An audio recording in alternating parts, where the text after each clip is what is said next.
I don't want to do this. Hey guys, welcome back to my channel, and we finally made it. We have finally made it to my favorite book in the series. So we are talking about Harry Potter and the Half-Blood Prince. This is my favorite book. I think it's a lot of people's favorite books, but it is definitely my favorite book. I absolutely love it.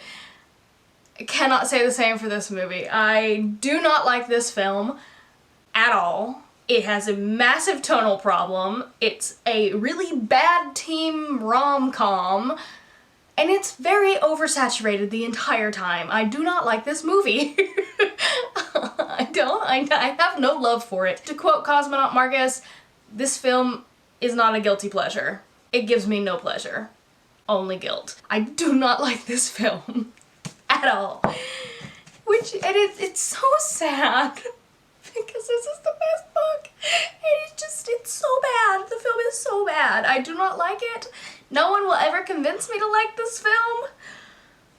I will say the one thing about it, like I said, it was oversaturated. It's oversaturated green to the cover of this book. I guess that's a plus. I don't know. I don't like this movie. I do not like this movie at all. It is so bad. They approached it so wrong, but I guess we will dive into that at the end of this video. I just do not like this film whatsoever. I'm gonna have to watch it, aren't I? Can we just talk for like 40 minutes instead? That way I don't have to sit through it.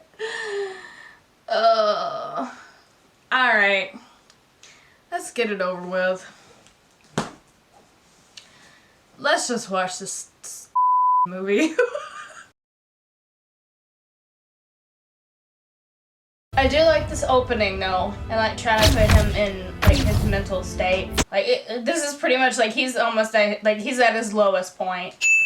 And in the book, it opens with the Muggle Prime Minister. As much as I would love to have seen the Muggle Prime Minister and all that play out, I do also enjoy this opening scene because it does still start in the Muggle world, and it's them seeing that, you know, something's going on. They just don't know what it is, but something's going on. It's fine. I like it. I do like the very opening of this movie. I do like that. There are very few instances that I actually like out of this movie. Them flying. I do not like that the Death Eaters are flying, even though the sequence is awesome. Like, this just sets the tone for the film, which is great. They talk about stuff like this at the beginning of the book about how people have gone missing and the bridge has gone down. No, I do not approve of the Millennium Bridge going down, because the Millennium Bridge wasn't built when this book is supposed to take place, but I digress. I'm gonna have to give it up. It's an iconic bridge, so it's fine. This is the part that I don't like. This is where it sets that you're not gonna like this film. It is so out of character for him to just start hitting on random girls. He is not that suave. I also really don't like that they cut out the Dursleys. Like, he's supposed to go back to the Dursleys for a reason. And he's supposed to be at the Dursleys. He's supposed to be reflecting on what's happened. And Dumbledore comes to collect him, and he's, honestly, he thinks that he's lying. He's like, he's not coming. And then a light goes out on the street, and he's like, oh shit, I better pack. And that's when you find out that Harry owns Creature and Number 12 and all that stuff. I just don't like this scene. He's hitting on random girls, which makes no sense, especially when you're supposed to build up his relationship with Ginny. And it's very out of character for him to ride on the trains all summer. That's just a waste of money. What are you doing? Oh yeah, and that magic poster is really on, like, no. It's on the nose. I don't like it. I don't like this scene! You've been reckless this summer, Harry. No, he hasn't. He's been sitting at home. It's literally been like, what? A week, 2 weeks that he's been home. He spends the whole summer at the Burrow. God, it's just so dark. I'd like you to meet an old friend and colleague of mine, Horace Slughorn. I'm still really bothered by the fact that Dumbledore is not wearing any half-moon spectacles. Why? Where are his glasses? And I know that I noticed this in the last film, but upon reflection, he also does it in the fourth one. Where are his glasses? Your mother was one of my absolute favorites. Look, there she is, right at the front. Now, later on, there is a scene where Horace talks about the fish bowl that Lily had given him. It's added, it's not in the book. I think if they wanted to add that, they should have put it here, because that would have been a nice, like, building moment for the two of them. This is when he should have told him that he was going to be having classes with Dumbledore, but whatever. And Dumbledore even encourages him. He's like, hey, you know, you should tell Ron and Hermione, like, what we talked about. Like, they should be completely in the know of everything now. See, this is just weird. He's, like, lusting after Ginny, but he just hit on some other girl, like, what, 7 minutes ago? I don't like it.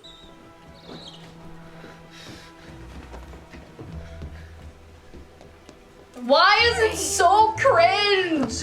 Like, just hug him and then step away. You don't have to be all weird about it. It's just, it is so strange. I don't know. There's so much at play. I don't know if it's direction. I also know that Dan was like, I think he came out and said that he was drunk for most of this. He had an alcoholic problem.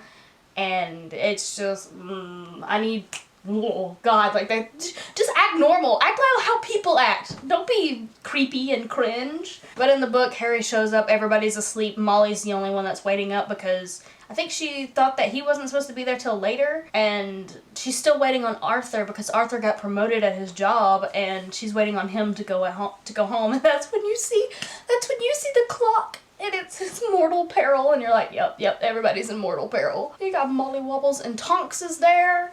And she's looking all depressed and disheveled, and there's all sorts of stuff going on. Are you not currently dating Dean Thomas? It's none of your business. Harry doesn't have these feelings for Ginny until a little bit later, and Cormac lusting after Hermione is not a thing. What's Fred and George doing it? After the alley's closed down. The one thing that I really don't like about this is that in the book, because Voldemort is 100% back now and everyone knows, there's pretty much like this massive lockdown and Molly Weasley goes hard on all of this. The three of them should not be wandering around on their own right now. Granted, in the book, they break away from, I think it's Arthur, Molly, and Hagrid are all there. Hagrid is their security detail. And the three of them have to run away, and they're underneath the cloak, and I'm pretty sure that's the first time that they realize that they're way too big for it. Speaking of the cloak, I just realized that these movies don't really use it that as often as it is used in the books, and that's a little sad. A lot of things would be better answered if they used it, but whatever. And I don't like that Draco goes in here with his mom because he's supposed to be on it by himself, and they are underneath the cloak at the window, and he's asking about stuff. He's not looking at the vanishing cabinet yet. I don't like that all these Death Eaters pop up. Like, it's supposed to be Draco on his own, not this. And there was already supposed to be a scene in Madame Malkin's again that kind of like mirrored the first one from the first book, and that's when Harry thinks for the first time that he's got the dark mark on his arm because Madame Malkin's was like trying to pin him and it was hurting Draco, and that's how Harry comes to the theory that he thinks that Draco is a Death Eater rather than just this. Oh yeah, and we haven't even discussed the fact that Flem was supposed to be there. Flora's been at the house because she's dating Bill, and like, yes, there is relationship stuff in this book. There is a lot of it, but that's not the point of the book. Granted, yes, love is a big theme of the book itself, but that's not the point of the book. I don't like that it's the point of this film. Because it's not. And this is when he's supposed to go to the first Slug Club meeting. See, them not making Ron and Hermione prefects is a really big issue to me. Like, they should not be here. They've got other shit to do. His father is a Death Eater. It only makes sense.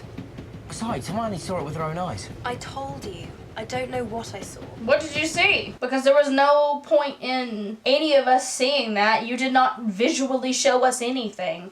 How could anyone have seen anything? What?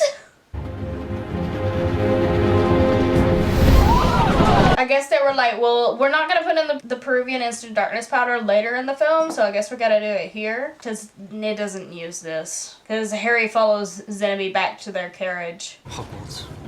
What a pathetic excuse for a school.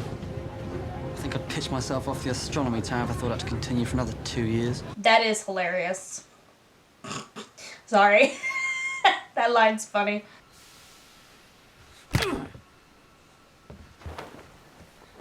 That's for my father. Enjoy your ride back to London. Because Harry and Draco's relationship wasn't built up over all of these films, it feels jarring just a bit. Nope. Don't like this. It should be Tonks. And before anybody like starts arguing about it, the reason why it should be Tonks is because there's supposed to be heavier security at the school. They even talk about it, about how there's supposed to be heavier security at the school. But it doesn't feel like there's heavier security at the school. With Tonks not being there to get him, because she would be like, oh, everyone's gotten off. Nobody has seen him. Just in case, let me check the train. It would be her job to check the train. Why is Luna walking around? She would have already gotten off the train at this point. Tonks and Harry literally jump off the train as it is moving away. Granted, if you didn't want to put her and Lupin's love story or whatever in it, I guess that's fine. But just let it be Tonks who does it. Why? Just leave it. It makes sense because it's heightened security. Wait a minute. Will you stop eating?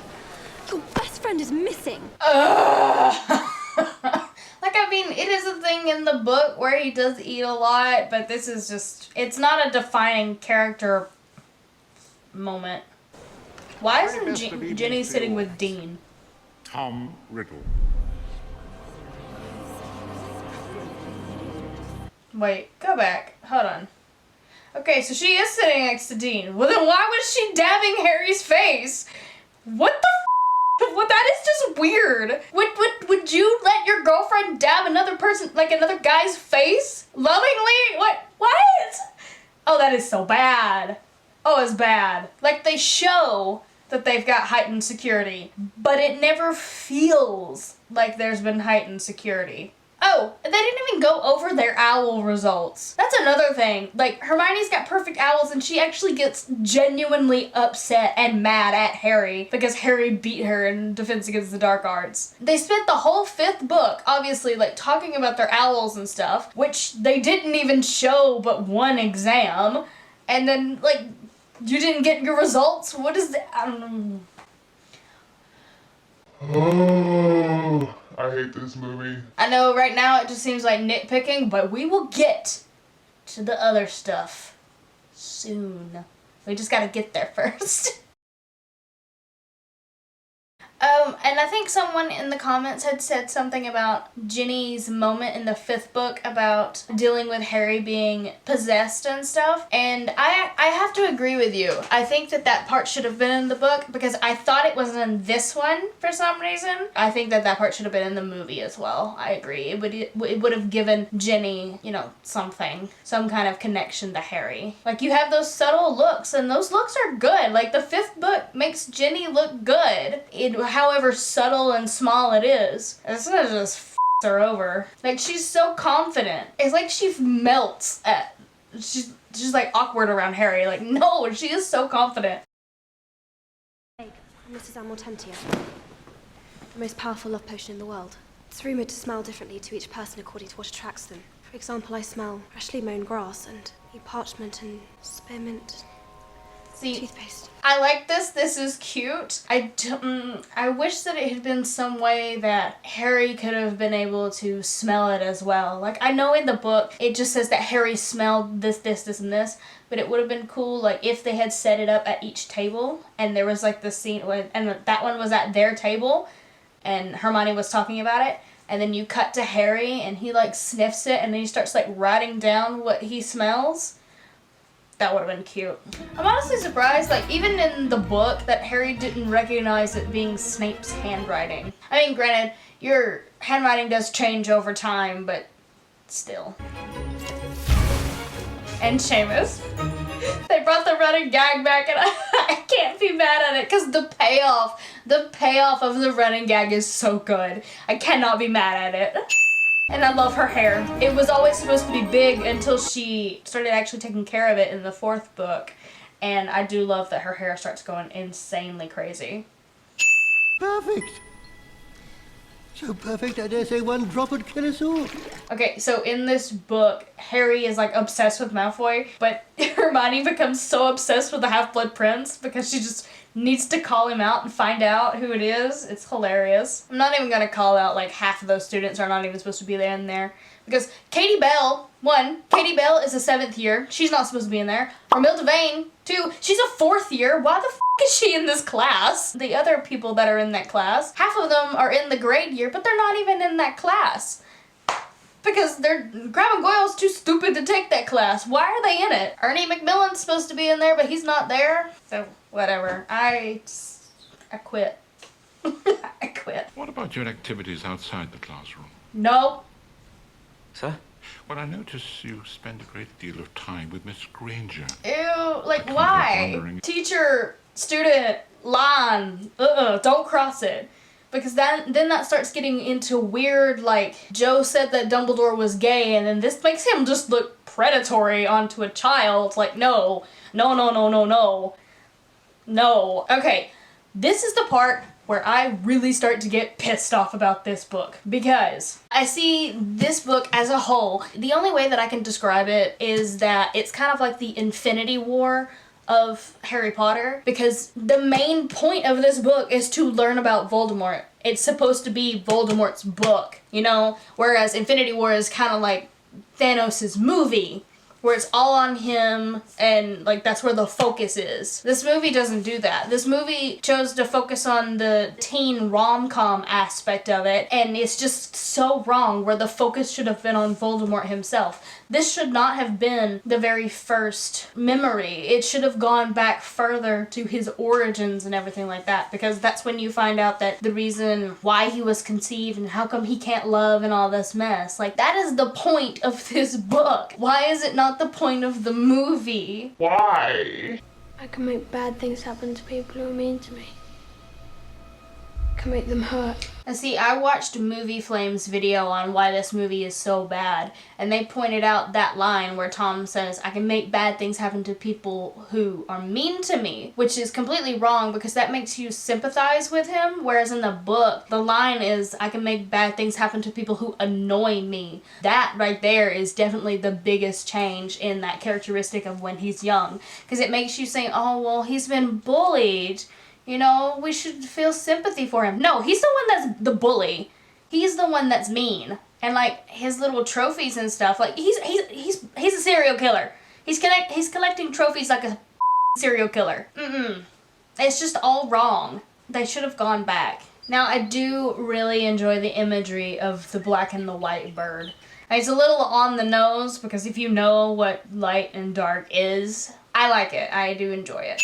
The whole Draco thing, I think Harry should have been more obsessed with it, because it's kind of like just a bit of a dangling thread. Like, there should have been intercuts to like Harry looking at the map and following Draco with his eyes, and then cutting to this, and then Draco's like walking through. Like, we as the audience know what he's doing, but it'll be nice whenever Harry figures out what he is doing, and he doesn't know what he's doing at the moment. And honestly, at this point, I would have preferred Quidditch in the 5th film, but whatever. Like, a bunch of people, there's supposed to be a shit ton of people, like, there are Hufflepuffs and Ravenclaws and people who aren't even in the house supposed to be there. And, like, there's this whole chosen one thing, and they all want to be around him, and that's amped up and played out, and that's just, it's all just so lackluster.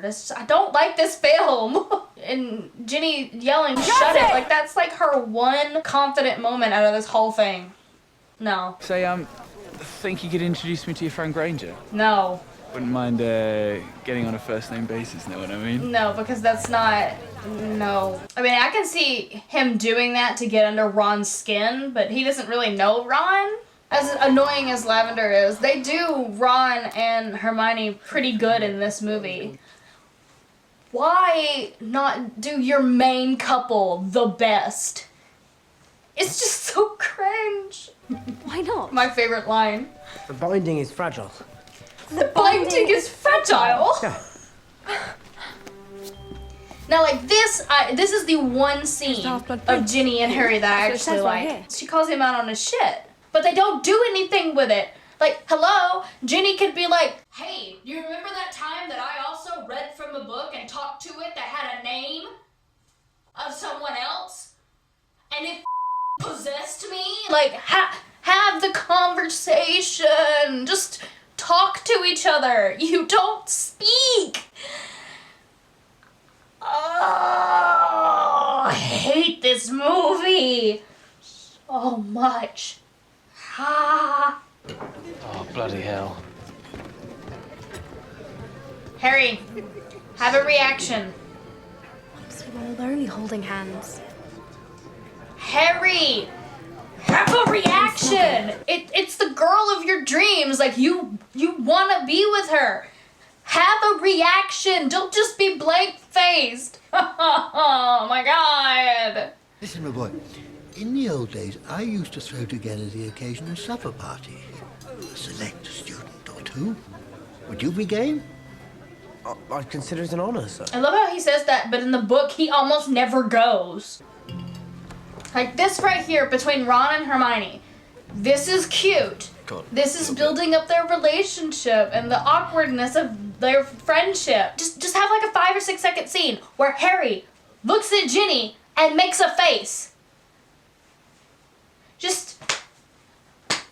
Let's just do something. Like, just build it up. This is such crap.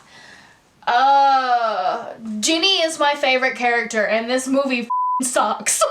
Like, I just feel like once it got to this movie, I just feel like they all just read one book at a time. They did not even remotely try and, like, build this world. They just went one book at a time. Like, that's what it feels like. So how was it then? How was what? Your dinner party? Pretty boring, actually. Though I think Harry enjoyed dessert. Harry and Hermione's relationship in this film is one of my favorites because she knows what's going on. I mean, even in the book, she was always on to him. Liquid luck. Don't drink it, Ron.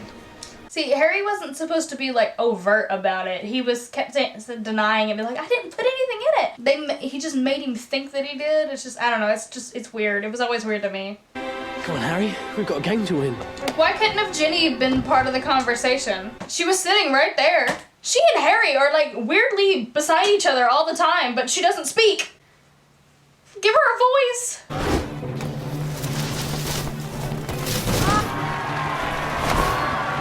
Like, they do a great job at showing Ginny that she's an amazing Quidditch player, but it's not enough of a personality. It's Weasley is our king. If you're gonna chant for him, you gotta get it right. I hate this scene so much because it is literally Harry and Ginny's scene. This part pisses me off so bad. Lavender and Ron are supposed to be making out in the corner where no one can see them, and that's when Ginny calls him a filthy hypocrite. This is how Harry and Ginny get together. Because he comes back from detention, and she runs up to him, and he just kisses her during the middle of all of the cheers and stuff from winning the house tournament. It's bullshit that they gave it to Ron and Lavender. Harry and Ginny is your main couple, and you're doing nothing with them. I hate it. I hate this movie. So much. Can I turn it off now?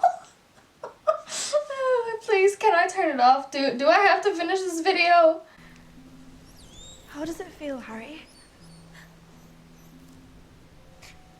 When you see Dean with Ginny? I don't know, because he hasn't showed any kind of reaction. Not one. No one has seen him show any reaction to Ginny. The one time he showed like a vague reaction in front of Hermione is the time when she took his book away from him.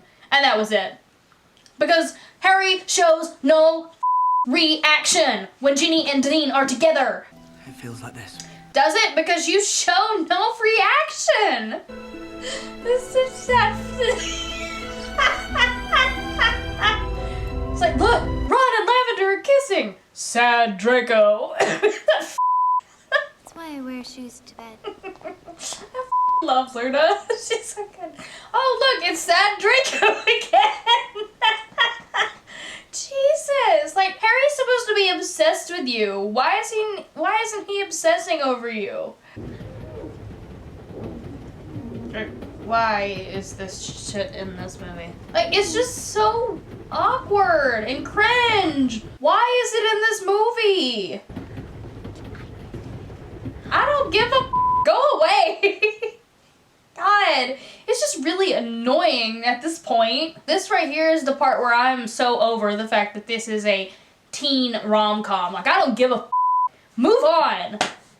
Like, it's been drawn out. It's been beaten to death. Please, for the love of God, move. Like, half of this shit could have been used to show all of the Voldemort stuff, like the House of Gaunt, and understanding his backstory, and where in the hell he would have gotten the ring from, and all that other mess. Like, just act normal. Act like normal people. Why? Why is this so hard to act like a normal person? And Ginny's also dating Dean. Why would she be doing this? Like, she would be acting like a normal person. Why is she trying to flirt with someone when she has a boyfriend? No! This just makes her look bad. What you and Ron saw at the end of the summer, the object that Draco is so interested in, is a vanishing cabinet. See, I like this scene. I think that this scene is great, and the Borgin and Burke scene should have been completely different. But I think that they should have saved Draco and his vanishing cabinet until after that conversation.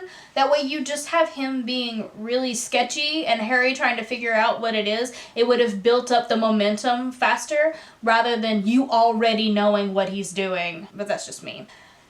And here is where I throw this movie out the window, because I am absolutely done with this film. I am so done. I hate it, I hate it, I hate it, I hate it, I hate it. Because this is part of the shit that's been added that was not in the book, that does not need to happen, that could have been used for time for the end of the film when the shit that happens in the book should have happened on screen. Because I'm telling you, like I said in the last one, like from the climax to the end of the book, the whole last, like, act and a half, whatever, is so good. Just adapt it the way that it is. Stop putting in bullshit that doesn't matter. This is such crap. I hate it, I hate it, I hate it, I hate it. I hate this scene. I hate it. It serves no purpose. It could have served a purpose. Harry is seeing Bellatrix the first time since she killed Sirius. Lupin is seeing Greyback since the first time since he bit Lupin and turned him into a werewolf. Like, there is potential for this scene, but they don't do anything with it. It's literally just an action scene to fill up time. This is stupid. This could have been a better moment. If you're gonna add something to the overall feeling of it. Don't just throw in a random action scene because you think that the film is lagging. You've seen a bunch of indie films where it's just nothing but character studies. That's fine. Stop throwing in action where it's not needed, and then stop omitting action when it is needed. And the Burrow is under a lot of heavy protection anyway. They wouldn't have been able to get there. Because remember, the whole wizarding world is on a high alert because Voldemort's back. This would never happen. There's all of the big bubbles. It honestly makes the Weasleys look incompetent because they didn't put any spells around their house, which is bullshit because they are very competent and they would have done that. It's just so stupid. I hate this scene. This right here is the part of the movie that I was completely done with it. I officially hated the whole film. It's so easy for them to get to you. It shouldn't be, that's the thing! It's actually relatively difficult to get to Harry. That's why they have to infiltrate Hogwarts from Borgin and Burke's. That's the hard part. It's not easy to get to him. Excuse me, I have to go and vomit. Yeah, me too, because this movie makes me sick. We're only halfway through the film and I hate it so much. This is where I'll say that the actor who played Voldemort at this age in the second movie, top notch. Would have loved to have had him back. I don't care how old he would have been. I would have rather have seen him. Oh, he was so good. He's just not charismatic enough and not manipulative enough. Now get out of here at once and don't let me ever catch you mentioning it again! And see, like, this is the reason when Harry starts to get closer to Slughorn. Up until this point, he's literally been trying to avoid him this entire time. I don't know him that well, sir. How is that? I mean, you've been hanging out with him so far. That makes no sense, because how could you not know him that well when you've gone to slug clubs and you've already talked to him outside of the classroom? It would make sense that you don't know him that well because you've been trying to stay away from him because you're always busy. Aha! It isn't the Prince of Potions himself. What do I owe this pleasure? See, and even talking about the Prince of Potions and stuff, he would say that he's a natural like his mom, and that's when he could have dealt with the whole flower thing. That would have been good. That's where you should put that. Yeah. They're supposed to be learning how to apparate and stuff, and Harry hasn't been obsessing over a Draco. Like, have we just dropped that plot line? Like, Harry should have followed him. Oh, okay, he is. Okay, never mind.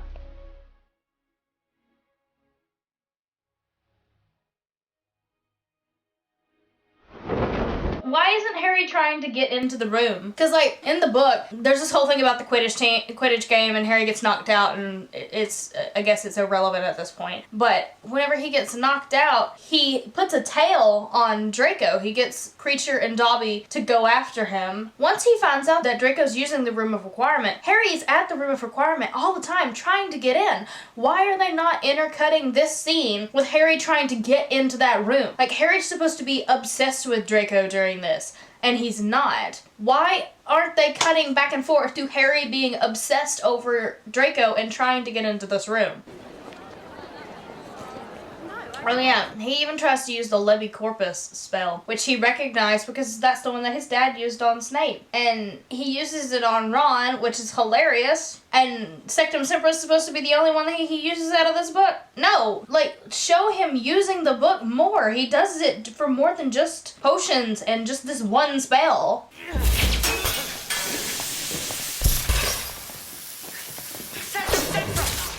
It's weird that they've been using non-verbal spells this entire time, and then he can't use a non-verbal spell whenever he says Sectum Sempra. Are you kidding me? It's just such crap. They haven't even learned them yet, and they don't even take the time in this movie to learn them. And this is just not even played out right either, because Harry is so remorseful over this. He feels so bad to what he did because he's not that kind of person. He doesn't use dark magic. He is so remorseful. And it's just like wiped under the rug. Like, Snape gives him detention for the rest of the term. Harry would not have ran away like this. Harry would have wanted to stay and help him. But Snape makes him go and get all of his books because Snape's been on to him about him being good in potions this entire time. It's just too much. On the requirement. And this shit is such crap. The Room of Requirement. Oh, I didn't know that's where we were. Are you kidding me? You just watched Draco go behind the door. You should have known this the entire time. You knew what the space was. You're the one who goes out and seeks it. It's not Ginny who helps you find. Oh my god, I hate this movie so.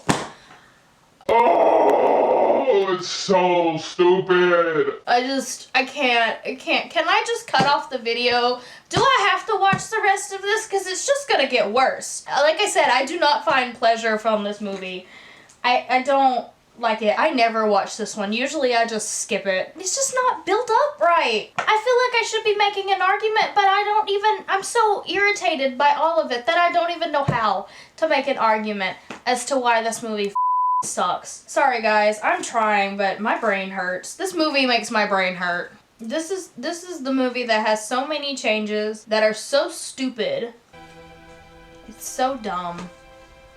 Because Harry and Ginny should not be together right now.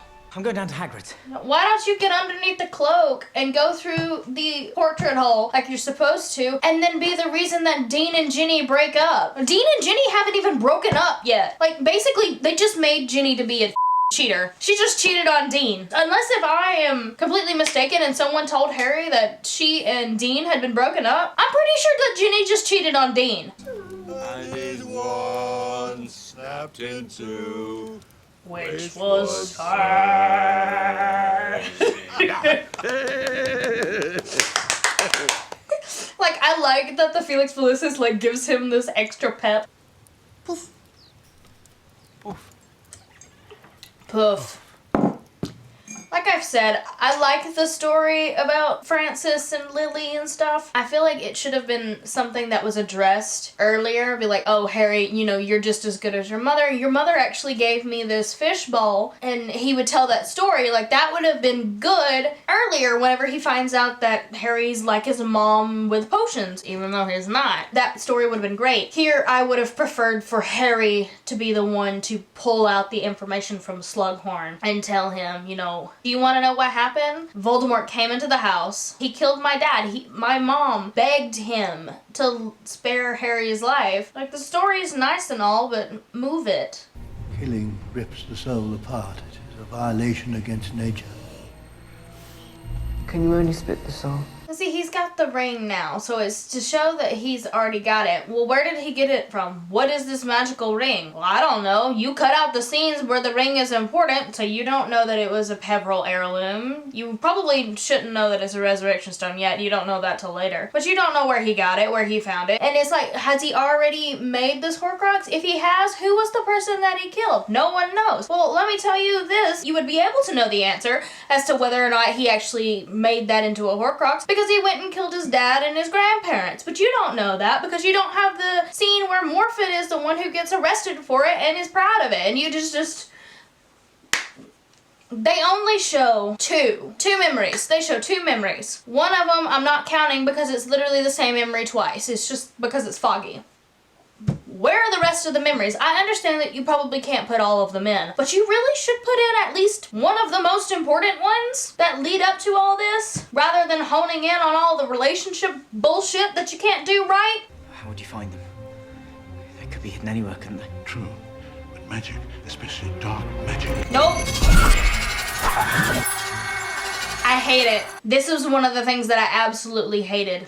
This whole thing right here is saying that this is how you're gonna know that Harry was a Horcrux. If that is the case, then he would have been able to do something like that when he touched the diary the first time, which is some complete bullshit, because in the book, Voldemort can't feel. He has no idea when all of the Horcruxes start going missing. Harry can't feel it. None of them can feel it. There's not, that connection's not that. No! The place to which we journey tonight is extremely dangerous. And let's see, you're gonna go get the next Horcrux? That's fine. Well, what do you think it is? I don't know. We have no idea what it is. Oh, it's some kind of locket. Why is it a locket? No one knows. Well, you find out that it belonged to Slytherin. Why does it belong to Slytherin? Who knows? Why does Voldemort want to get the necklace from Slytherin? Who knows? Because you don't have any of that information. Therefore, why would you think in the next book, when they go off and they search for the cup and the tiara and the actual real necklace, how in the would you know to go and look for those things? You don't know because you don't talk about it. You have no idea as to why he likes to collect these little trinkets like a serial killer. You don't know any of this. Because the movie doesn't tell you! Can I please stop watching this film now? Oh, and by the way, you can't apparate in and out of Hogwarts. You want to know why? Because she taught me that! It's like the #1 rule. If you have so much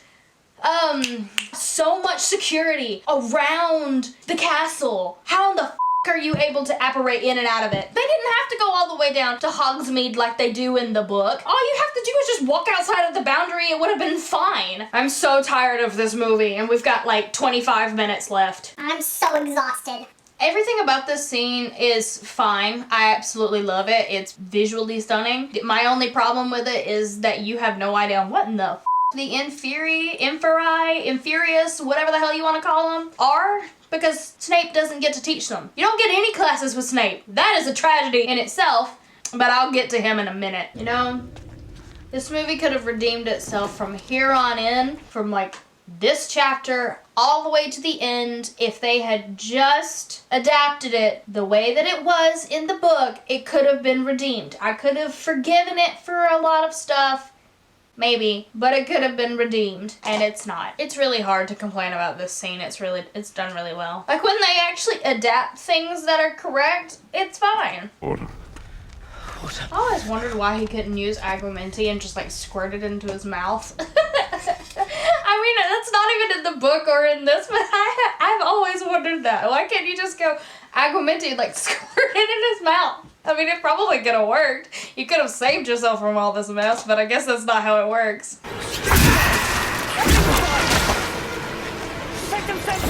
Oh, it's like the one time Harry's actually saying all of the spells. That's interesting. He's saying every single one of the spells that he cast. Huh. That's like the first time he's ever done that. Because they keep letting him do nonverbal spells, and it's not how it works. Like, this shit is so badass. I can't. It's so good.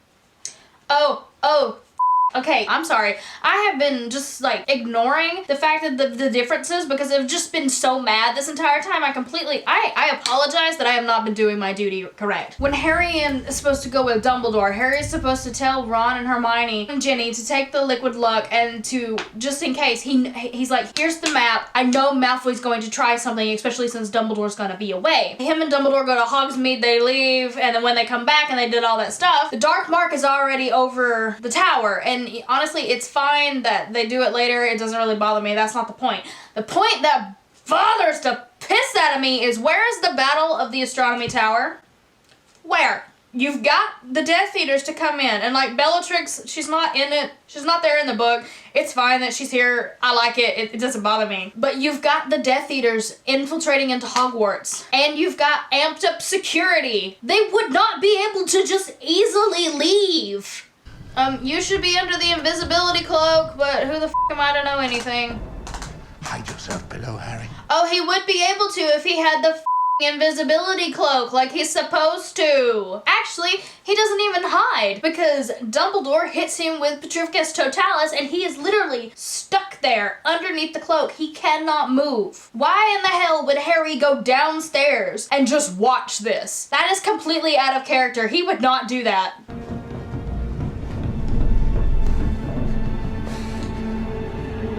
Like, not one of them would have saw Harry? You're telling me he's so well hidden underneath those floorboards? The Dark Lord was clear the boys to do it. This is your moment. Do it. Harry has no reason to trust Snape. This whole book, he's known that he's been in with Draco the entire time. He is so suspicious of this. He cannot stand him. Why in the would he listen to him? They would not have been able to walk out this easy.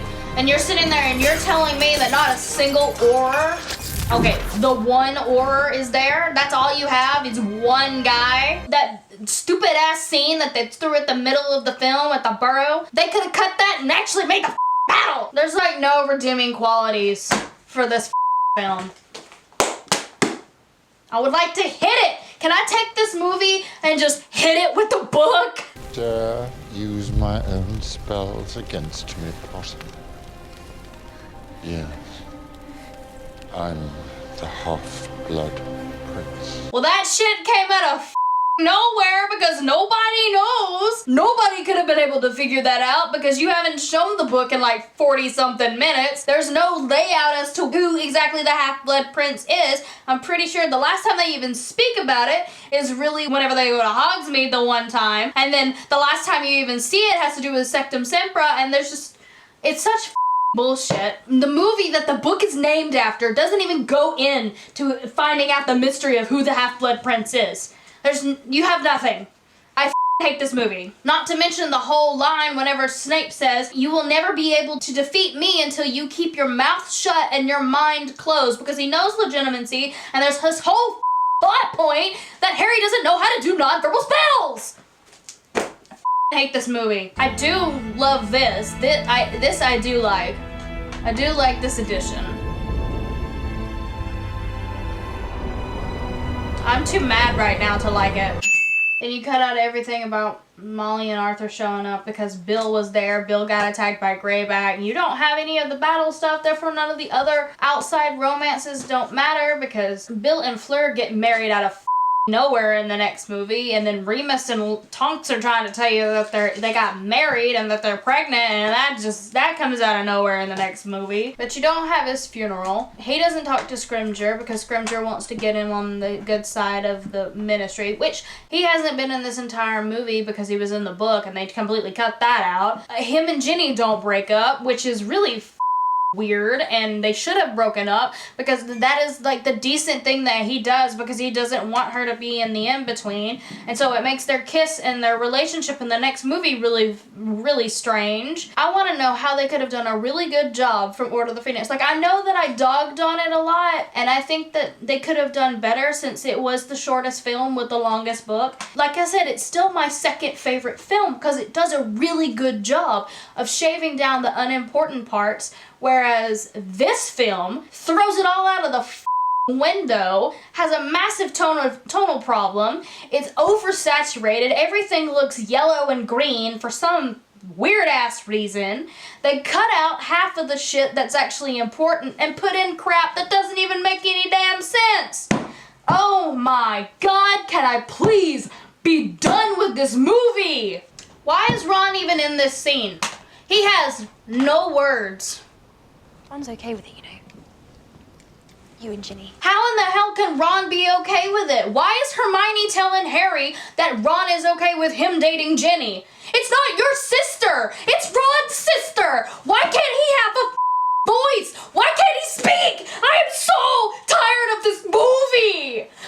Oh! Well, we're finished with the movie. Thank God. Oh my God. Please, don't ever let me have to sit through that again. I can't. I told you, I feel only guilt and hatred, and I am so annoyed. Harry Potter and the Half-Blood Prince is a terrible film. A lot of people, you can give me flack and say that no, well, Goblet of Fire is actually worse. I'm sorry, it's not. At least I can sit through it and enjoy it, and it's fine. And yes, it gets all of the Barty Crouch Jr. crap wrong, and then it's weird. I do not like this film. I can't, I'm sorry, I need to calm down. I need to breathe. I do not like this movie. I do not understand how they could have went from arguably one of the best films, Order of the Phoenix, and them shaving down everything that wasn't necessary. Like I said, I gave it a 6 out of 10. I gave it a 6 out of 10 because yes, it cut out a lot, but it did shave down a lot as well, and the whole story overall is really good, even though they cut out a bunch of stuff. I just think that it could have been more. It would have been a better adaptation if they had done a little bit more with the 20 to 30 minutes that was missing. But this right here is just mere debauchery. Like, I had such high hopes whenever this film came out, and I'm just completely let down, and that has to do with studios wanting it to be a rom-com. David Yates has never made a rom-com in his entire life. It's just that, no, I don't understand why, like, people, from what I understand is like people went back on Mike Newell and pushed and been like, no, you're doing too much, this is not what this is. Why didn't they push for this film? Because this film is not a comedy. Yes, it does feel, it's the darkest, and it also feels like it's the calm before the storm happens. You do have that sense because yes, it has a lot of relationship drama in it, and I don't know, every time I read this, I do feel like it's the calm before the storm, but this just misses the mark. The tone is so off. Nothing is interconnected the way that it should. It's not good. I can't express how much I do not like this film. I honestly don't even know if I made any cohesive arguments, and I apologize if I didn't, because this is just the one movie that my brain turns to mush, because I feel dumber for having watched it. They took the best book out of the entire series and butchered it so bad. They added stuff that didn't need to be added. They didn't develop the things that needed to have been developed. Harry and Ginny's relationship, cringe. Whatever Draco's doing, could have been done a little bit better. The mystery of the Half-Blood Prince, basically non-existent. Dumbledore's death, yeah, it's fine, but you don't have the real repercussions of the end of the book. I don't understand the problem with changing the end of the book. It's the same thing for the next book, and just, I can't say anything else. I'm sorry. I feel like I've made no cohesive argument, but like I said, this book makes my brain hurt. It makes my brain hurt. Hey guys, Editing Lex here. The one thing that I didn't touch on is obviously the Voldemort stuff. Now, I did the math, and Voldemort in the books, all of the memories and stuff, is about a fourth of the book. It's a pretty decent chunk. It's about 25%. I went through and timed and cut all of the scenes that have anything to do with Voldemort, which is the ones that I counted from the book, and it's only about 29 minutes, which is about 20% of the runtime if you take out the credits. It's close. It's like 20 to 25%, but I still feel like that 20% should have been a little bit more. It should have been closer to how it is in the book, if not almost like 30% of the runtime, because Like I said, this is kind of like his book. This is about him. This is what this whole book is about. It's about Voldemort. And I did all of the math, and it was like, it came out to be around 150 some odd pages, give or take a few, for any time that he's either mentioned or Harry's looking for the Horcruxes and stuff, or trying to get the memory out of Slughorn, which I don't even count the second memory to be a thing in the film, because there's only 2 memories rather than like 8 that are in the book. So 4 out of 10. It's at the bottom. There's no argument. It's 4 out of 10 for me. This one's personal, okay? It's personal. I don't like this film. 4 out of 10 at the bottom. This one sucks. And the next time we're gonna do Harry Potter and the Deathly Hallows Part 1, a film that I actually like. Even with its slow pacing, I do enjoy that film. Yeah, I think we've hit the pinnacle of the films that I don't like, which is really sad. Because I went into this whole series going, you know, Chamber of Secrets is not gonna be that good. I don't like Chamber of Secrets. That was the thing. I went into this whole thing and said that I did not like Chamber of Secrets, okay? But I ended up having a hell of a lot of fun whenever we watched it. Is it perfect? No, but I still had a lot of fun. This film brings me no joy. It brings me hatred, and it's personal because this is my favorite film. And yes, I am biased, and I tried to go into this and not be biased, but I can't. I just can't do it. This film gets under my skin. Honestly, I literally just skip it every single time. Anytime that it's on or anyone wants to watch it, I opt out because I don't want to have to sit through it and go through the pain. I'm done. I have to be done. I don't even know how long this video is, and I have to be done or I'm gonna go insane. So next week we will do Harry Potter and the Deathly Hallows Part 1, and yeah, we'll go from there. We are almost finished. We only have 2 videos left, and we'll have to see where it goes from there. So until then, guys, bye-bye!